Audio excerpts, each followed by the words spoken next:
Hello friend, চলে এসেছি নতুন একটা ভিডিও নিতে। স্পিরিট নিয়ে একটা বিশাল বড় আপডেট এসেছে। হ্যাঁ, ডনলির আপডেটটাও কিন্তু বেশ বড় ছিল, কিন্তু এটা কিন্তু অনেকটাই বড় একটা আপডেট। তো শোনা যাচ্ছে যে সন্দীপ রেড্ডি বাঙ্গা প্রভাসের জন্য যে স্পিরিটকে বলিয়ে দিয়েছিল যে আমার সিনেমা যখন করবে অন্য সিনেমা তখন করবে না, এবং প্রভাসও বলেছিল যখন ওটা করবে, কারণ এটা লুকের ব্যাপার আছে, তো যখন করবে অন্যান্য সিনেমা করবে না। তো সেটা শোনা যাচ্ছে যে খুব তাড়াতাড়ি আফটার সামার কিন্তু শুটিংটা হয়, এবং 120 থেকে 130 দিনের একটা ডেট দিয়েছে। এই ডেটের মধ্যে কিন্তু সিনেমাটা মানে প্রভাসের পার্টটা শেষ করে। দেখো, প্রভাসের যে সিনেমা হয় সেটা লার্জার দ্যান লাইফ সিনেমা হয়। মানে ধরো এই কালকি সিনেমাটা, ধরো কালকিতে অমিতাভ বচ্চন আছে, দীপিকা পাডুকোনের রোল আছে, কমল হাসানের রোল আছে। ওই অত কটা একটাতে চেম্বার যেটা বিশাল বড় একটা তৈরি করেছিল, ওখানে অনেক পার্ট আছে, অনেক অনেক আলাদা আলাদা অ্যাক্টরদের, মানে আমাদের শাশ্বত মানে সিন ছিল। তো এগুলো সব শুটিং তো সেগুলো করেছে। তো তারপরে কিন্তু প্রভাসের রোলটা যে অবশ্যই প্রভাসের রোলটা ইম্পর্টেন্ট, কিন্তু আসলে সবার রোলই কিন্তু ইম্পর্টেন্ট। তো এখানেও সেরকম, তাই এখানে কিন্তু শোনা যাচ্ছে যে ধরো এই সেপ্টেম্বর দেখো রাজা সাপের শুটিংটা শেষ হবে, জুলাইতে রিলিজ করার পর তারপর কিন্তু 1 মাসের একটা গ্যাপ নেবে। সেই গ্যাপে কিন্তু স্পিরিটের যে তোমাকে বলেছিলাম একটা লিন ক্যারেক্টার থাকবে, খুব রোগা এবং খুব মাসালা একটা ক্যারেক্টারে কিন্তু স্পিরিটে থাকবে। তো সেই লুকটাকে তৈরি করতে 1 মাস সময় চেয়েছে। তো এটা একটা বিশাল বড় খবর যে সেপ্টেম্বর থেকে টানা শুটিং করবে এই স্পিরিটের জন্য। এবং দেখো, যদি টানা শুটিং করে তাহলে ওই বছরের জানুয়ারি ফেব্রুয়ারি করে কিন্তু শেষ হয়ে যাবে। তো সেক্ষেত্রে কিন্তু ফৌজির যে কাজটা রয়েছে, দেখো ফৌজির কাজটা কিন্তু এখন টোটালি বন্ধ থাকবে, কারণ ফৌজির যে ক্যারেক্টারটা আছে ওটা করতে করতে কিন্তু এই সিনেমাটা করবে, তখন কিন্তু ফৌজি সিনেমাটাতেও হাত দেবে না। ফৌজির কিন্তু অনেকটা শুটিং এখন চলছে, এবং এখন বাকিদের আবার শুটিং হবে। তারপর যে অংশটা থাকবে সেটা কিন্তু স্পিরিট হয়ে যাওয়ার পর কিন্তু হবে। তাহলে সেক্ষেত্রে কিন্তু এই সিনেমাটা মানে এই স্পিরিট সিনেমাটা কিন্তু হয়তো ফৌজির আগেই চলে আসতে পারবে। দেখো 120 দিন মানে ধরো এই 4 মাস, তাহলে 4 মাসের আগে 1 মাস তৈরি করতে, বডি ফিজিক্স তৈরি করতে লাগবে। তো সেক্ষেত্রে কিন্তু 5 মাসই ধরে চলে। তো 5 মাস বাদ কিন্তু তারপর আবার ফৌজির শুটিং এ ফিরে আসবে। তো এই বছরের মানে জানুয়ারি ফেব্রুয়ারি করে কিন্তু শুটিং মানে শেষ হয়ে যাবে।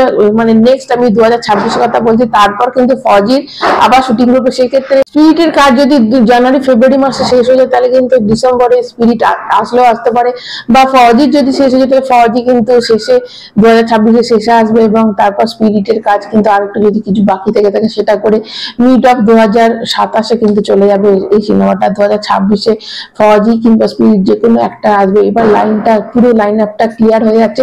এবং যেটা তোমরা শুনেছিলে যে এটা আমরা শুনেছিলাম যে কালকি যে ডিরেক্টর নাগ আসমিন, সে কিন্তু বলেছে যে জুন থেকে আমাদের শুটিং স্টার্ট হবে, এবং আমিও কিন্তু টানা সিনেমা কাজ করবো।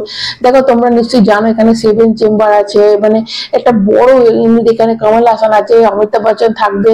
তো এখানে অনেক অনেক অনেক আর্টিস্ট থাকবে। তো এর মানে এবং সব থেকে বড় বড় নাকি 4-5টা ফাইট সিকুয়েন্স থেকে এখনো বাকি আছে। এবং যে ওখানকার যে সেট, সেই সেটটা তৈরি করতে কিন্তু বিশাল একটা টাইম লাগবে। এবং হ্যাঁ, এটা হতে পারে জুন থেকে টানা কিছুদিন শুটিং করলো আমাদের প্রভাস, কিন্তু টানা শুটিং করে কালকি, তারপর কিন্তু একদম সেপ্টেম্বর থেকে টানা স্পিরিটের করবে, তখন কিন্তু আবার কালকিটা আউট মানে বন্ধ থাকবে।